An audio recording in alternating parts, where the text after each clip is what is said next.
Hello, Warriors. How's everyone doing? Richard, Ingmar, and of course, Ryan and Kman, I'm sure, are here. Morning, Dale. Morning, Dale. Morning. Good. Stel is here. I'm back from the beach. Hello. No, I'm kidding. Are you? No, I didn't go today. Bro. Only yesterday. Surf's up. So, dollar strength, U.S. dollar yen weakness. Yields really took a tumble yesterday. I think that was one of the bigger features down here at, trying to rebound. Maybe for people that are looking for higher rates, that maybe this is just a little ABC and we go again.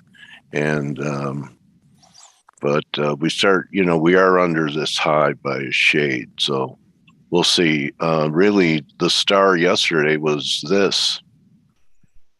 Okay, so the bond market actually put in some type of island bottom. That was one of the, that got a 7 on the RSI last week. So this one has followed through better than S&P's followed through nicely. I don't know. Yen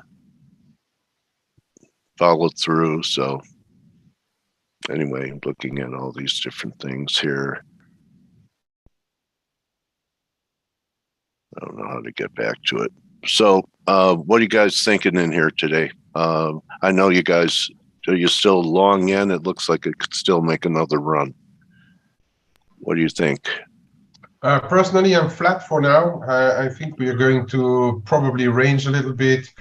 A couple of comments again overnight about the yen level, and then coupled with a bit lower yields. Also, European yields got trashed this morning after the PMIs. It's perhaps time to just consider range trading yen for a little while, and then wait for yields to tell us where to go, and perhaps risk as well. Things are reacting a little bit different between one and the other currency, but basically we are okay, apart from yen, which is volatile, but basically we're in kind of ranges, right, on the majors. We were talking about it on the flow show this morning as well. 104, 106 euro dollar, 121.5, 123, 124 on the cable. The majors seem to want new direction, which is probably going to come from data, in my opinion. So we waiting for clues. What's the next piece of important data that you're looking forward to? Well, we've got the PMIs out today. It's PMI day to day. And then... Well, that's important. That's important enough. And then we've got the Michigan tomorrow, home sales tomorrow, for the dollar, that is. On the euro, the PMIs undershot today. Even if they stay above 50, they undershot in the two major European countries, France and Germany, both lower than expected. So the euro got a little knock on the head. Euro... Where people were pricing in, I don't know how many percentages of ECB hikes yesterday, they scaled back already pretty violently today, knocking off 20-25 BPs of the expected ECB range rate at the end. So yeah, for the rest, I'm more like in a range type of thing. I'm actually more in euro mix or in euro Swiss than really trading a lot of dollars right here and now. Okay, how about you, Ryan? What's up, buddy? Yeah, all good, mate. All good. Yeah, pretty much the same. I think we're setting up for, as Kay says, for a bit of range trading. Tomorrow we could have some big data from US consumer sentiment, and particularly those inflation numbers. Because that's a big focus for the Fed now, how those are taking off. So that could be a good market mover tomorrow. We've obviously got Powell today again. Shouldn't be anything too different from yesterday. But yeah, Rain, we get moments like this in markets where you have some decent moves, you have some big moves, and then things settle down and you've got to adjust and train to edges.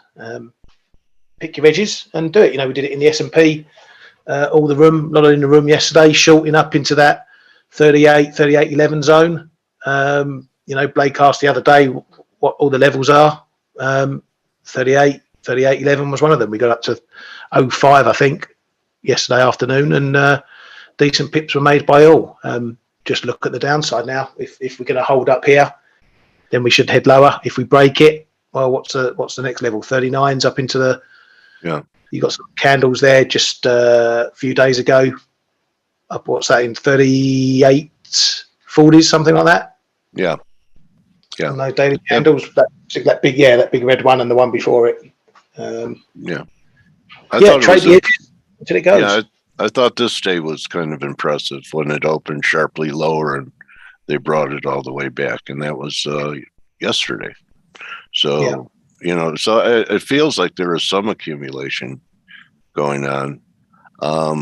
Metals are looking questionable, especially silver. Everything hurts metals. Rates going up, metals down. Rates going down, metals down. You know the drill, mate. Inflation going up, metals down.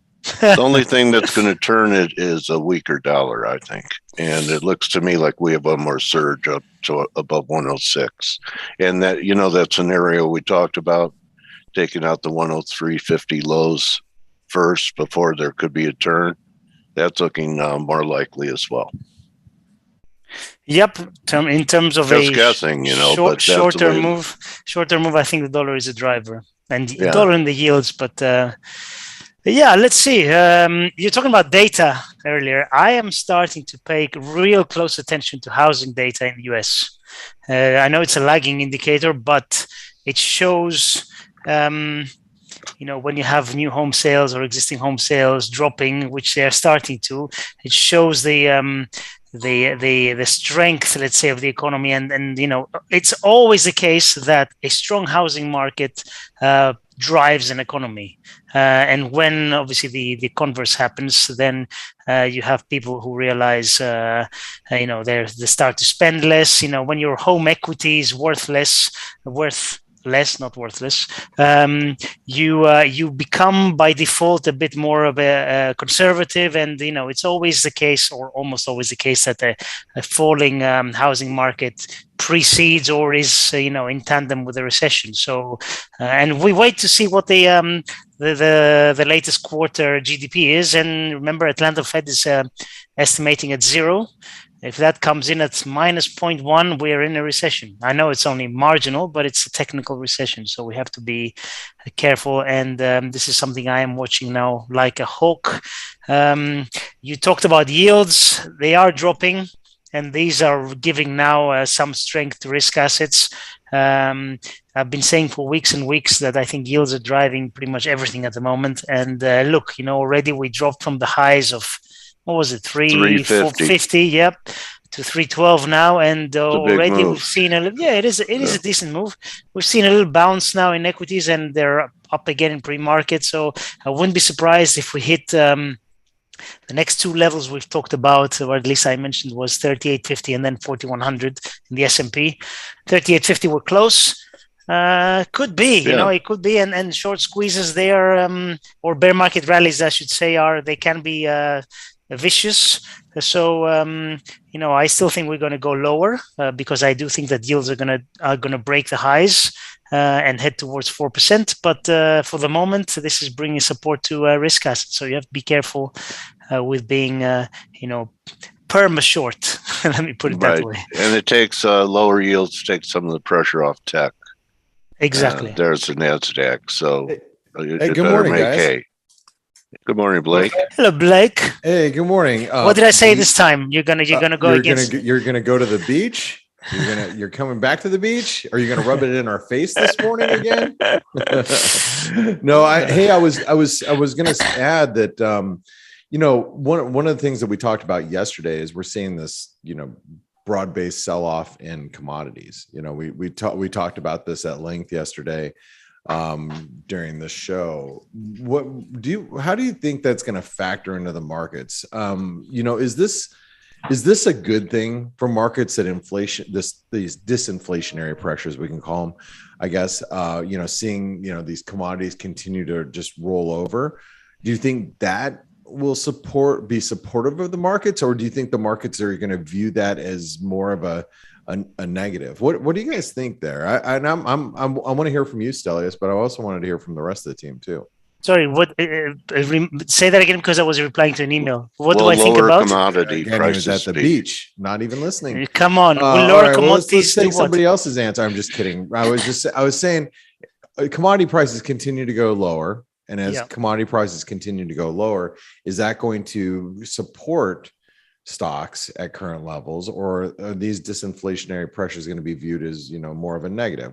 How do you think that's going to factor into the market? In the short term, I think it's going to be support. It's going to be supporting stocks for the reason that commodities theoretically it's the other way around, right? But now it's going to be more of a relief. The market is going to be relieved. Oh my God, inflation is coming lower, so that's going to be less hawkishness from the central banks, less tightening perhaps, or they stop earlier. So I think in the short term, commodity sell-off is going to be good for risk assets, although I do think that the commodity sell-off is not going to be, it's going to be quite short-lived at the moment. So I mean, better for bonds and stocks still? Better for bonds and stocks? Debatable. I'm not sure, actually. Good for both. Yeah, that's what I think. Yeah. Both. I mean, look at copper just getting absolutely smoked. I mean, this is just it's a really wild move. Actually, we're at support here. What do you think, Ryan? How do you feel about this move lower in commodities?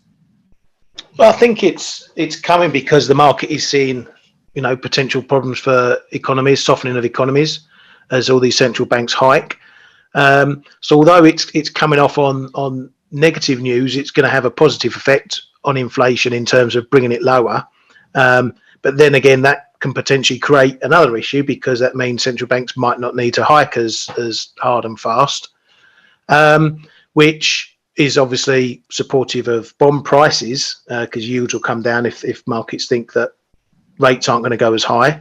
But it's also a boom for stocks because it means that central banks might not crunch the economy as hard with harder and faster hikes. So it's a bit of an infinity loop, all feeding on itself. I agree with Stel. I don't think we're going to see huge drops in commodities because there's still enough problems going on in supply issues and Ukraine and all that sort of thing.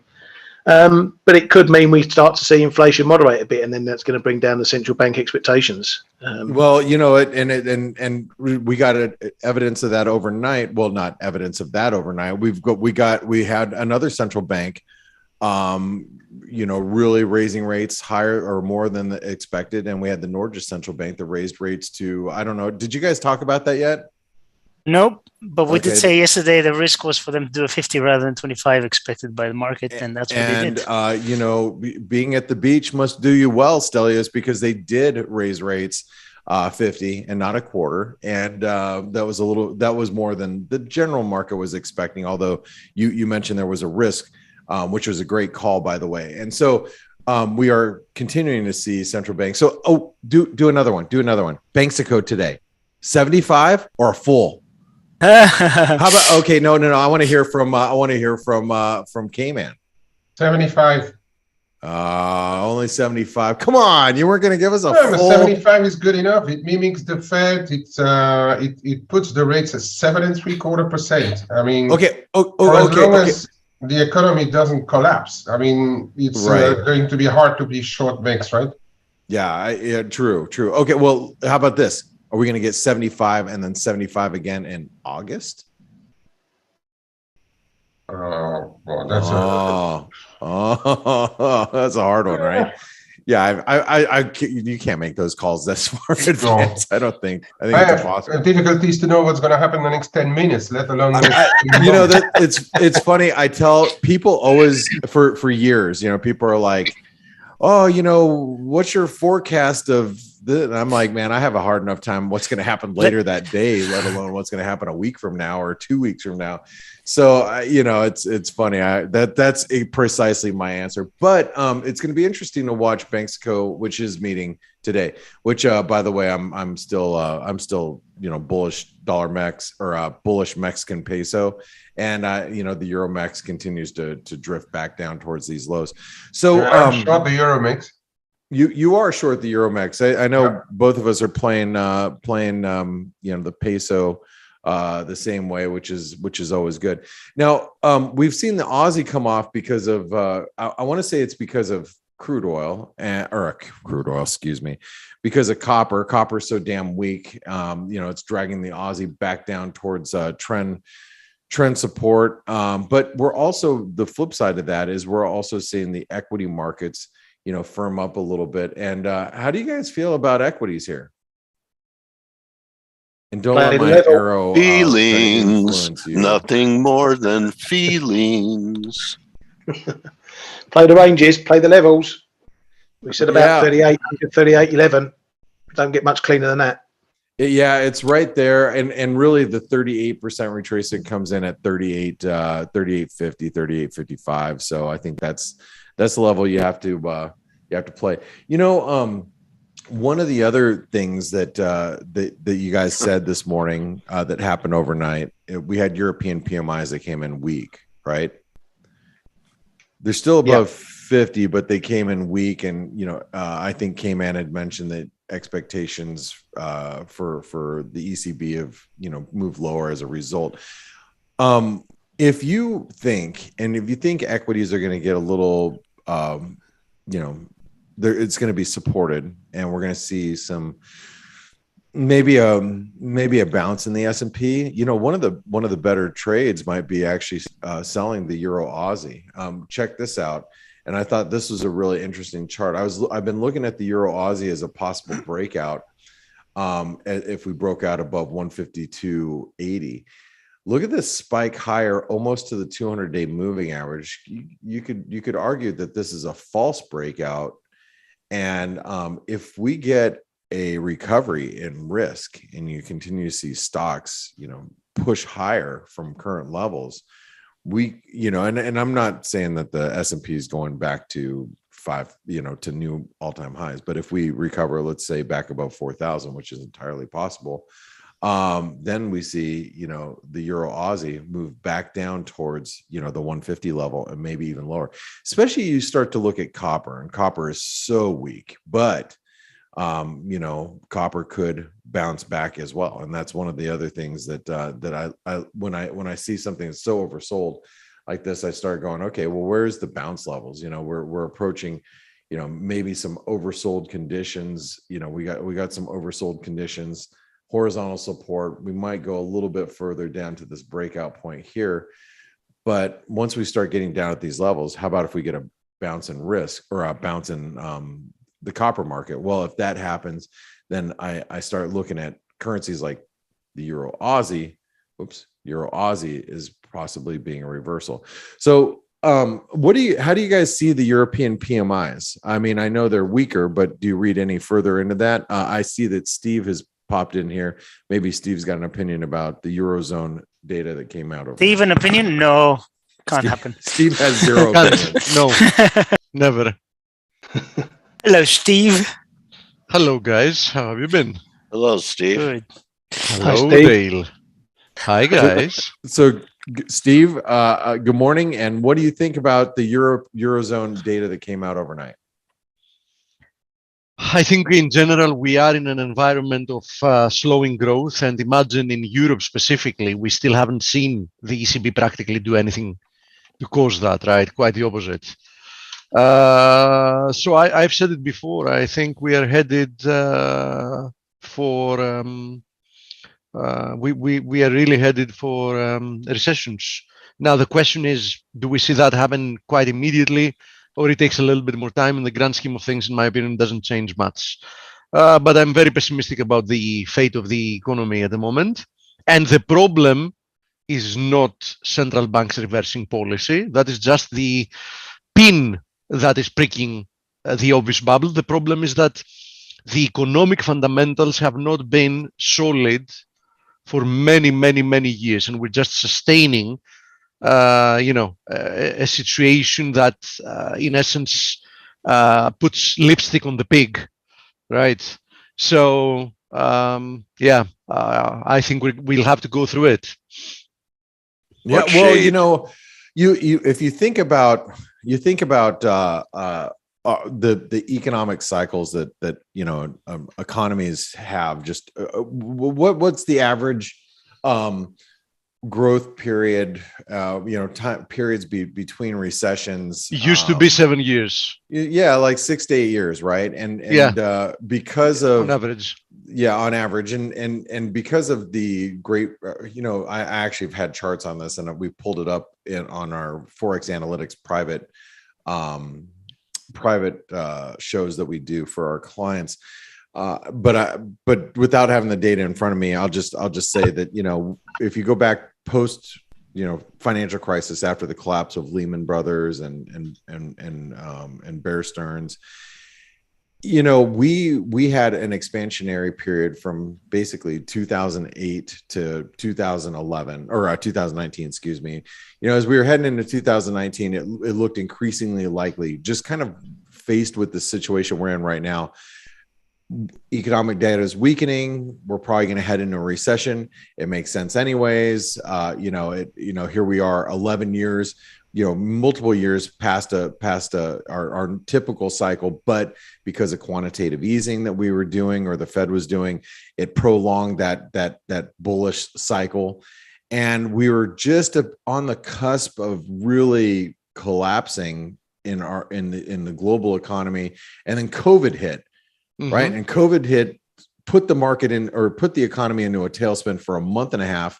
The Fed came in, and every other central bank, and added all this liquidity. So, I mean, was there a blip of weakness? Yes. COVID was a blessing in disguise, Blake, because when COVID monetary expansion, right? Yes, because we had the situation that we were extended out our economies. Yes. It extended out our economies another, several years. Actually, so here we are. The problem 12, is 13, 14 years into an expansion. So I remind you that we had already seen financially the signs that things were not looking good towards the end of 2018. That's what I was just saying. Yeah, but they were, of course, I mean, they couldn't really say that, listen, we need to go full throttle on stimulus because we never want to have a recession again, because nobody politically wants it. So they were doing some effort, but at the same time, it was in disguise. If you remember, they didn't even want to admit that having restarted QE is QE. And we had the joke like the non-QE QE, if you remember. And then COVID hit, so in essence, it gave them the blessings to fight the pandemic and the measures of the pandemic, to go all in. Literally, we've never ever in the history gone so much all in, both in fiscal policy and monetary policy. You know what's coming now, right? They're going to say, oh, this damn Putin is causing all this destruction and inflation and all that. We have to help the households, so they're going to inject more money somehow. It would have already happened, Stelio, if it wasn't for inflation being what it is. That's very true. Speaking of Putin, Putin doesn't have as much revenue coming in anymore as he did a week ago. He does. He does not. He's getting it from China and from India. He's getting lower prices and at discounts. And the world market is down $15 from them. So he's making it up what he's losing from Europe. But the prices are down on the market. Yeah, but the prices are still very high. Yeah. Well, the prices are still very high. What if it's $80? Is that going to hurt his war effort? Shouldn't think so. Not really. You don't think what's so? His bottom line? 10, 15, $20 maybe? Yeah. That's true. Very low production costs. You're right. Yeah. Right. And as you say, back to the other point, the Fed were already cutting in 2019 before COVID hit. Yep. Now, of course, nobody admits to it, right? They act like they don't even remember. Guys, one more thing. I don't know if people remember. Powell said yesterday, he doesn't want to be compared in any way to Volcker. And he said that quite explicitly, and it's like people didn't put too much weight on this. I think this is important. Volcker obviously did what he did, hiking in a huge way and actually bringing the problem, solving the inflation problem. And he doesn't see himself as being compared to Volcker. So that, I think, is bullish risk, basically, eventually. Just something to note. He did say that. All right. Yeah. Well, here we are faced with a central banker like Powell, who's not going to be Volcker, and we're in day 2 of his testimony. Did you guys find was there anything that he said yesterday that you found particularly interesting or off, how should I say, just not unexpected? Anything that not really. The slant from the questioning was about, trying to paint him as he's going to collapse the economy via his rate hikes. And he was trying to get around that or explain that away by saying, look, we're not trying to cause a recession. We just want to take the steam out or the heat out of things a bit. And the bods in the panel just weren't getting that. It was like, well, what you're doing is going to put people out of jobs, and the economy is going to fall. And he was like, yeah, well, that's part of it, but we're not doing this to crater the economy. But it was that constant mood that I think weighed on risk during the afternoon. The market picked up on the fact that that the economies could be heading for a drop because of these policies. I read an interesting article about how the Democrats want Powell to stop and Biden wants Powell to keep going. And it's because he already knows about the midterms and he's looking at 24. So if we're going to have that recession, better have it now and be coming out of it in 24 than here. And I think Biden does see lower prices as a tool, lower energy prices as a tool in this war with Ukraine. Yeah, no, I agree with that. It's like let's get it out of the way, I mean, and I don't care about the political, ramifications of it, but I mean, we've said this for years. It's like, let the economy be the economy, for Christ's sake, If only they did. What's that? If only they did. I agree with you 100%. Yeah. I mean, it's just like, let the market. It's like, let kids be kids. Let them run around and to like stick their fingers in electrical sockets. I'm just kidding. I'm joking. I'm joking about that. No, let them learn, Blake. You're right. But you gotta like let those that survive learn. Let them run around outside, have fun, blah blah blah. Stop being hover parents, and like let the market be the market. I mean, for crying out loud, we have to go through cycles in the market. And let the market ebb and flow. I mean, it's healthy. It's healthy.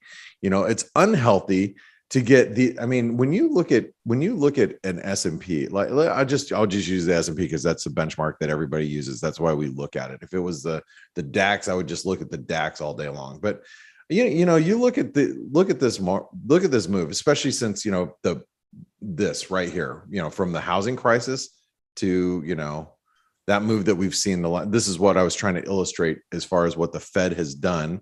This is COVID. This is what the Fed's done for the last 13 years. We have to work off this 13-year party that we've been in. Is that 13 years? 15-year party, 14-year party. I mean, it's been a long time we've been partying our asses off, and the market's gotta take some of that back. So anyway, we're about 1 minute away from data, right? What do we have for economic data coming out right now? Just jobless claims and current account for Q1. You know what? Jobless claims and data just in general do matter. I think data is becoming increasingly important. I don't know if you guys saw the Mark Chandler interview. He's actually pretty focused on the one of the data points he's looking at is the initial jobless claims. Make sure you guys watch that interview it's on Trader Summit, and matter of fact, it's right here. Where is the Federal Reserve's breaking point from Mark Chandler? This interview was from 2 days ago. He's probably one of my favorite guys to watch. I'm going to put it in the chat box for everybody. So you guys make sure you watch that interview with Mark. He's awesome, as most of you know. He's got a lot of contacts out there. Okay, let's see. Should be coming out. Watch that 4-week average. Current account worse than expected. You guys see the jobless claims number come out yet? Sometimes it doesn't pop up here. Oh, there it is. Yeah, in line. Not much of so higher 4-week average. It's creeping up. Yeah, and look at the revisions are moving higher too. So it'll be interesting, to what I think you got to be, focused on economic data, because that's what's you got to figure out, and that's the point of that this interview here on Trader Summit. The point of this interview was, where does Mark Chandler see when does the Fed bend? The Fed's on this warpath right now, raising rates and tightening, financial conditions. Where do they actually stop? And he lays out the way he sees it. So make sure you listen to that. Hey guys, I want to thank the whole team for being here today. If you guys have not visited our sponsor of today's show, check out the Trader Funding Program. If you want to learn how to trade our money and not your own money, have to pass an assessment. If you pass an assessment where you make a 10% return in a demo environment and you don't lose more than 5% trailing max drawdown, you can keep 75% of the returns and you take none of the risk. If you want to learn more about the Trader Funding Program, and if you're a US based trader in North America, you have like 400 crypto assets. Actually, that number is probably going lower now with a lot of these altcoins, but you can trade them in multiple directions. So, but watch this video down below at the very bottom to check it out. The Trader Funding Program. It's a 2-minute video. I'll tell you all about it. All right. Well, Dale, have a great interview with Bruce. I love Bruce. I'm a Bruce fan. Yet? I'm sorry? Have you interviewed him yet? I have. He's great. Bruce is awesome. So just so you guys all know, and before you go anywhere, the Wyckoff accumulation distribution patterns are probably some of the most powerful that you can find, in my view. And I was not a astute study of them for most of my career, but over the last several years, I've started to pay more attention to them. I don't see them that develop that often in the markets that I follow, but when I see them, I pay really close attention. So Bruce, I'm sure, has some great setups for you. So have a great interview. Thanks, Kman, Ryan, Stelios, and I'm even going to thank Steve, even though he talked over me today. Thank you, Steve. And Dale, thank you for being here. All right, thank you, team. Bruce, welcome back to F.A.C.E, Mr. Wyckovian. I'm having so much fun listening to you all that I'm like, oh my gosh, I've got to talk now. You got to talk, and you have to share your screen. And I'm on it. We always look forward to what you bring to the table, Bruce. So, curious what your market discussion was. Oh, crude oil, what very timely. Okay, power charting, and there's your mentor, and a man who's shaped your career. 40 years. Yeah, shaped your career. When did he pass? 1934. Yeah. Okay. He wrote his course, his trading course, in the early 30s, and he was quite ill. Yeah, but he was just a great, great thinker, great trader, and he was also a really, really good communicator. And so the course is just incredible. So many iconic traders out of that era. He was really good friends with Jesse Livermore. Okay. Jesse Livermore, the only person that Jesse Livermore let into his inner trading sanctum was Richard D. Wyckoff, and he let Richard D. Wyckoff write about him, observing him trading. Cool. So they were peers. All right. So, all right. Yeah, I just, they were all there, yeah, you had great. Jan there, you had, Yes. can imagine all the knowledge and wisdom, and maybe this stuff, it's the era that produces these kind of people, and maybe we're in that kind of era now, and someone will have a picture of you up on their webinar 50 years from now, 70 years from now. What they learned from Bruce, huh? It's all I can do. I'm in the glow of being able to talk with Dale. It's like this is the pinnacle for me. Oh yeah, I've seen who you've talked to before. So, yeah, just why don't we take it away with your PowerPoint here? So power charting is a weekly video series or show that I do on stockcharts.com. It's completely free. It's not behind a paywall. You can go to Stock Charts, go to the Stock Charts TV channel, and you can find the YouTube video or watch it live, either one. But anyway, these are pretty much the things that I talk about. I'm pretty much a pure technician. I'm a pure tape reader, as we would say in Wyckoff. And so everything I do, if it moves, if it crawls, if it does anything, I try to chart it and then analyze it. And so I don't, reasons are strictly optional when you're a tape reader. But so here I did something, this chart, which we may have looked at in the past, and I won't spend any time on it, but this is a point and figure chart. And I do a lot of, Wyckoff was really known for its point and figure analysis, and he did horizontal point and figure analysis. And this would be the study of these horizontal structures, and both on a vertical chart and a point and figure. And I did a point and figure chart on the consumer price index back to 2000. And so these are a couple of the results I got.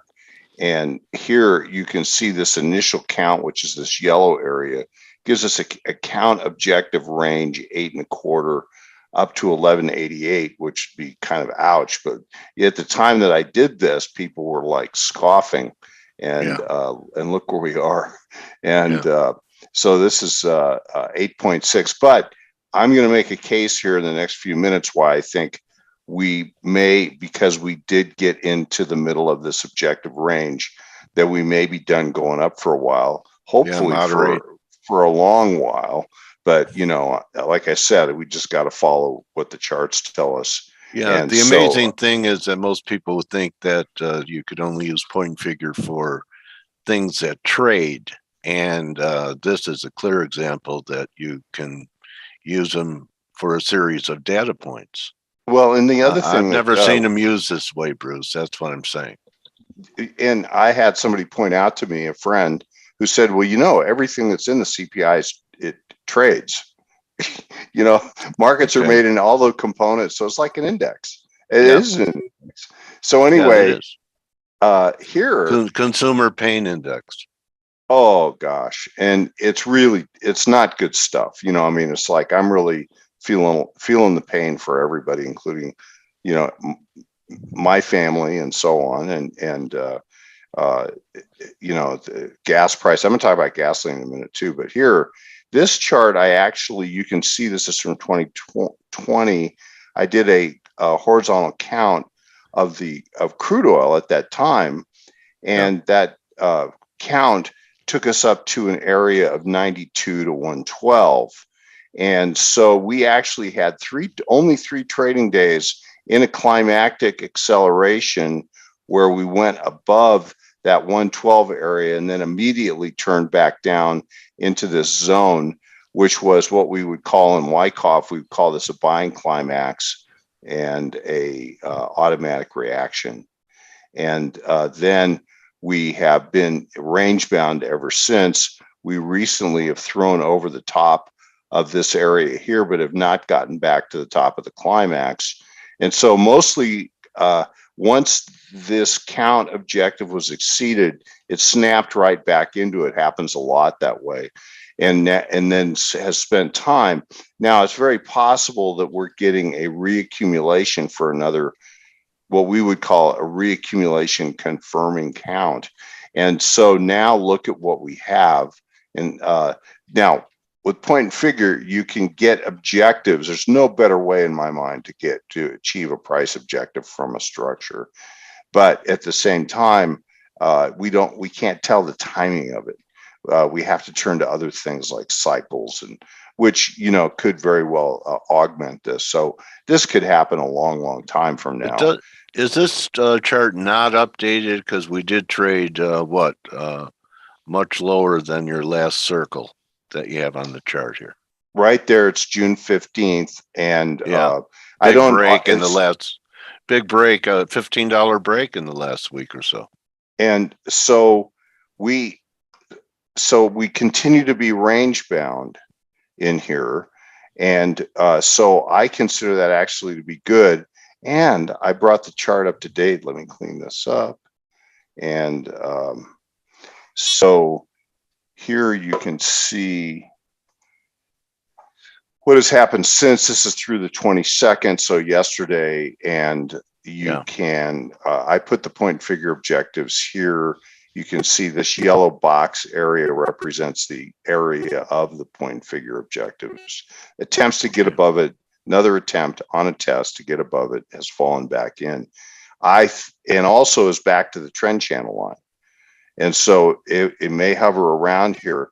Wouldn't surprise me if it couldn't come back into the channel, maybe come back to this automatic reaction point. So I think that actually would be a very good thing, because we know that crude oil infects everything. And, all right. So if we say, for example, theoretically, we break the support level of 93, 94, your AR level. What's it going to take in both point and figure and your candlestick chart to flip from it being a bullish chart to a bearish chart? Well, we could take, partly we've had a buying climax, an automatic reaction. Those two points come at this roughly the same point in time, and that sets up the condition for a range-bound structure. We've had a test now. We can see that the quality of the advance back up into the the test of this buying climax has not been as good and has not gotten back to the highs, which is a sign of a characteristic of weakness. And now it's with, as Phil Sims would say, with great alacrity, has come back in to the structure here. So, and look at the volume coming in there, supply here. And so this is really encouraging, and this may all in fact be distribution. So let's, we got to keep a really close eye on this, and maybe it can get back down to the bottom of the channel. And here that's around $82 at this time. And so I'd love to see that happen. And it would be good for everybody. Bonds. Be great for bonds. Well, bonds, I have a chart here if we have time. Now, what I want to do is also I want to show everybody gasoline. I just did a study on gasoline, and these are really big studies, but this is a beautiful structure, and it goes back to 2014. You can see here prior examples. I find point and figure to work really well on the energy markets. And so you can see these count objectives that I threw in here. So you could see, look at how well it picked that up. Anyway, so from here, the more conservative count, the green one, actually, now this is really wholesale gasoline prices, the futures market, not the retail market. So you can add about a zillion dollars to this number in California. And so here, this is the objective range of the green area. This is the objective range of the yellow area. Again, we can't determine the amount of time it takes to get there. But more importantly, I just want to point out, here's a little structure right here. Went up to this resistance area, long-term consolidated here, and then had a push through. Even though crude oil did not go to a new high, gasoline did. And it went to 430, and that's only one box below the objective of 440 to 5. So I would call that, pretty close to a hit here. And so let's look here. This is now the daily data. And this is as of June 15th, June 13th. But this is the uptrend that we just looked at on that big point figure chart. 430 to 480, doing just one box reversal swing trading counts. You can see they've worked pretty well throughout. And so here we are touching 430 and then having a really sharp reaction along with crude oil. And you can see this price was as of yesterday, I think 373. And then over here, you can see all I've done, same basic structure of the point and figure, just looking at more data.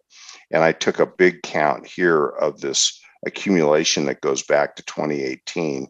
One box reversal, 10.1 scaling, goes 380 to 520 with a mid-range of 450. And look, we have gone right into that objective range and we're turning pretty sharply. So I think for the time being that you might be able to stick a fork in the gasoline market, which would be good news too. Right. So interesting. Yeah, so that's just and then here is just a current chart of gasoline hitting the 430 objective on the heck of a chart. Gap down. Yeah, that's like very aggressive. Volume's pretty high, ease of movement down, back into the structure below the climax here in early March. And so I think that that's a sign that this, Powell's getting his way. Yeah, can we say what the Fed is doing is starting to work? Exactly. And I mean, is it all demand destruction? I know we're technicians, or could it be something else about supplies, or just it was such a crowded trade, this had to happen? Yeah, and that, it's like the old, I always like to say reasons are optional. But I do think the Fed's having an influence on this, and also you can just see the characteristics of supply coming in here and selling this market. And so I think best case for gasoline is for some indeterminate period of time we're range bound. Okay. And maybe more. So yeah. So nice looks at energy, man. And now here, just turning to the interest rate market. So interestingly, and this chart has been my working chart for the 10-year U.S. Treasury for a while now, back to 2021. And you can see it's just a one box reversal swing trading chart. Yeah. And here, this count objective went 263.40. And sure enough, look what we did is we just accelerated right up to that 340 level. And we have turned. Now what I did, I don't have this chart up to date, but I think because we pulled back to 313 or 312. Thank you. Yeah, so that was the number I was kind of searching for. It's like we're right in here. And so that's a really good sign that we've turned this, which could be because of the energy market. It could be because the economy is demonstrably slowing, et cetera, et cetera. And so this is I think this is really important. And I think that it means the Fed is going to be less aggressive.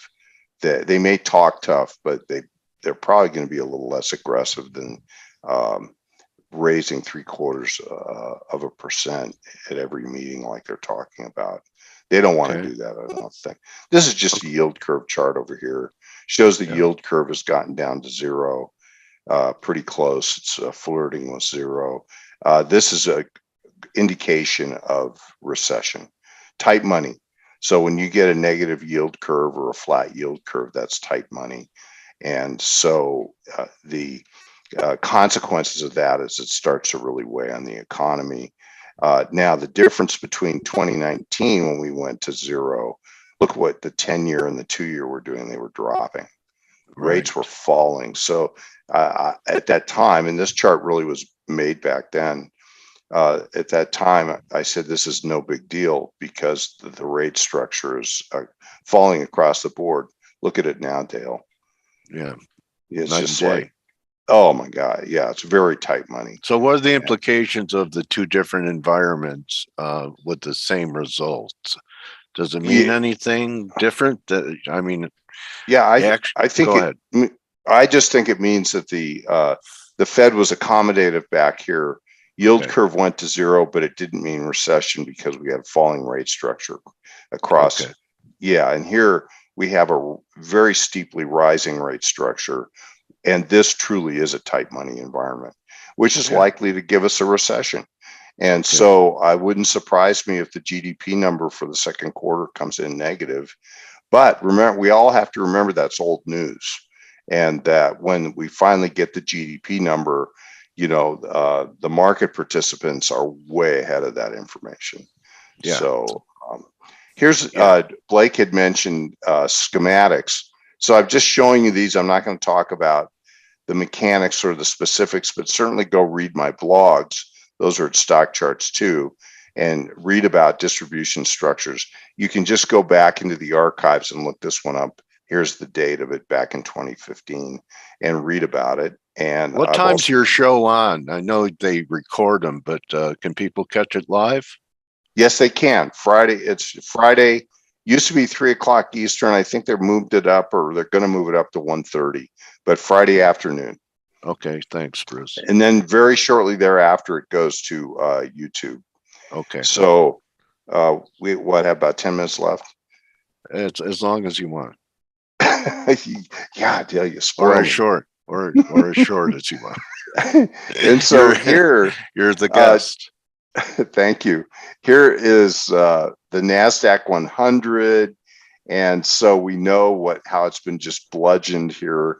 And here's a count off the top, and you can see the vertical here. Now this is through yesterday. This chart, the vertical chart, and you can see my interpretation of the structure up here. So I took this count here, counted down to the area of this initial stopping point. There was some really nice green shoots that occurred in here, gave us a swing trading opportunity and a best rally of the year there. That was. And then here we got another redistribution, and so stair stepped lower, and we have fulfilled that at 11.2 to 11.4, and so we'll see whether or not it can stop this decline. And it can. What would it take to? I know we'd need some X's. Would it be back above, say, 12,000? That last X before the decline, that you would have a structure, and then if it starts trading above it, would turn positive. Good question. Here, we always are looking for a cause. So there is the makings of a cause here. And so we might call this range bound, building something for another move. At this point, what we don't know is whether it's maybe there's a little swing trading opportunity inside of this. We don't know whether it's another distribution for another move down. We just can't tell because we don't know how bad the economy is really going to get. The energy market could be helpful, but there's who knows.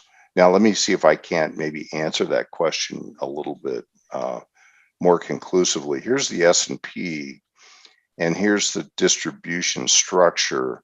Here is where we talked about potential green shoots.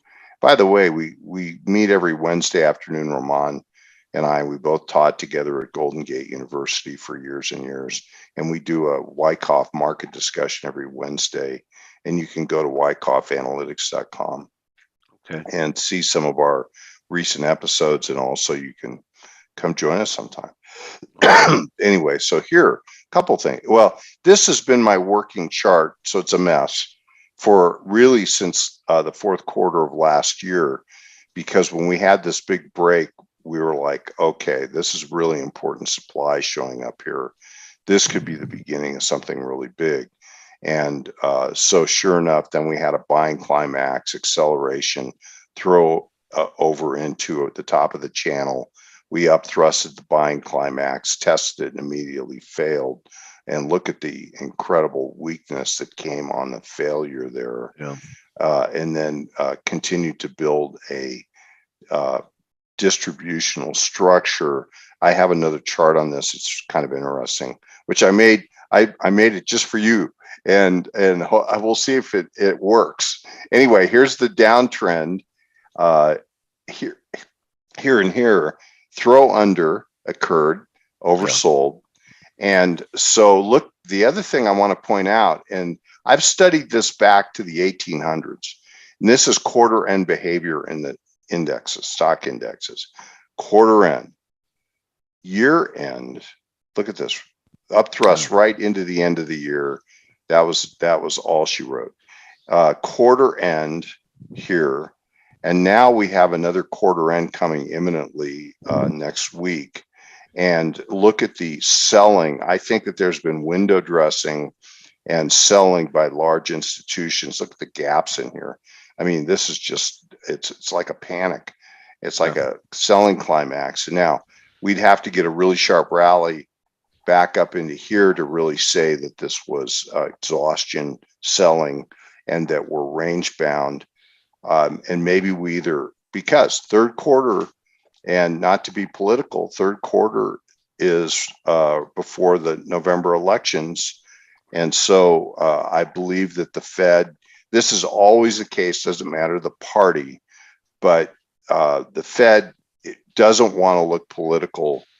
And so likely in the third quarter, they're going to try to be non-controversial, step aside, and maybe behind the scenes be a little more accommodative and put so how about a summer rally, Bruce, and then a failure? There it is. There it is. That I think that's entirely possible. Absolutely. Okay. And so here could be that we have to build a cause of some kind for a more important move. Now here, interestingly, here's the S&P equivalent of what we just looked at with the Nasdaq. So you can see the distributional top gave a great objective count down here, traded in a trading range, built a new redistribution, and now went 39 to 3,800. But it actually has gone, I think, down to the lowest I saw at the time was 36.77. Yeah. Could have been lower. I don't recall, but it may have been 40. I don't know, 50. I could pull it up, but right around there. Right around there. And so, and from the perspective of point figure, these are 50-point boxes. So 30, that would have been, the lowest box would have been 36.50 if it went to 36.40. Okay. So, and now here, more importantly, and this is also true for the Nasdaq, bigger count, 31 columns across here. This is the whole distribution. And this count goes to 29.50, 32.50. Now, it doesn't mean you can't have an intervening rally. Yeah. And it doesn't mean that this is maybe the conclusion of the decline. It looks to me like we're in a primary bear market, but look at just the sheer magnitude of this distribution.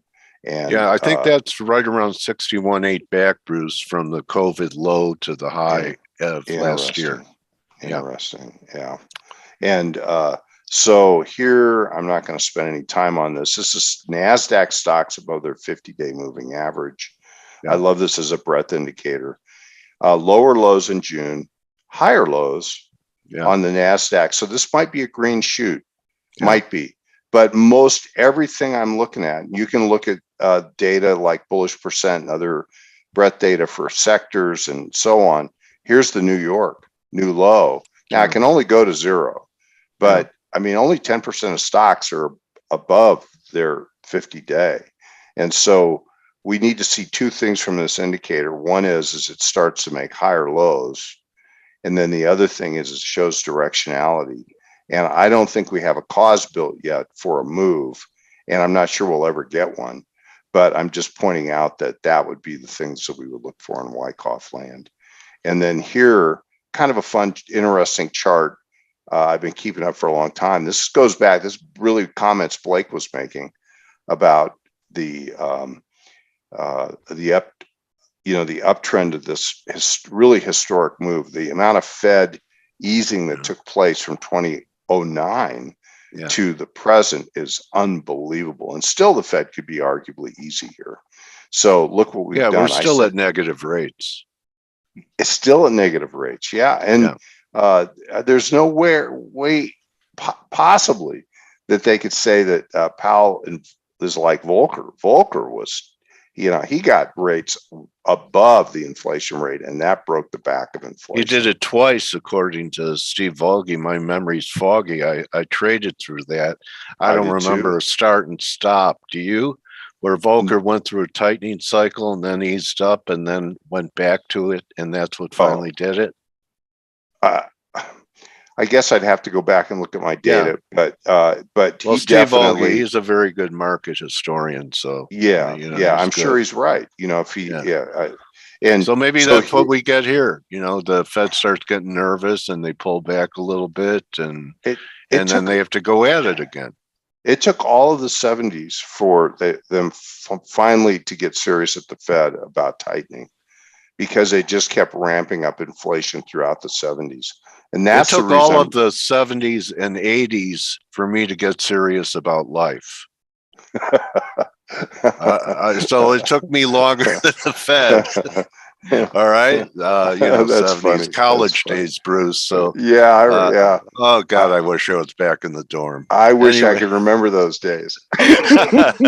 Anyway, great presentation. Best way for people to, get a hold of you, ask questions, have a schedule of when they could see you or sign up. What's the best they way? can go to Twitter here, message me, RDY at RDYkoff. They certainly can come to Stock Charts and see some of that content. And I'm going to talk about this chart this week on power charting, so I won't go into it, but I'll just put that out as all right. Good tease. This is 2000 to 2002-3, and we talk about we unbundle this bear market, and then here is the chart we just looked at, and look at the parallels in the relationship of the distribution. It's really amazing. And Dale, fractal, yes, fractal, and thank you so much. It's always great to hang with you. Yeah, nothing better than compelling information and having a good time presenting. Absolutely. So, you host your show, Bruce. Respect here from us here at ForexAnalytix, and appreciation that you come here every 3 months or so to, share what's happening on your radar. Thank you so much, Dale, and it's just great to be with you all. Okay, I'll get a hold of you on Twitter, and so we could talk again in the fall, see how things play out from here. Sounds great. All right, my trading warrior brother, Bruce Fraser, everybody. Thank you, Dale. And thank you, everyone. I really appreciate you being here. Guys, you could join the team in 13 minutes for the morning edge, and we'll see everyone tomorrow for TGIF. Thank you, Bruce. Always good to hear your voice. I'm a fan, rooting for you. Adios, everyone. You're welcome, Laura, Michael, Stephen.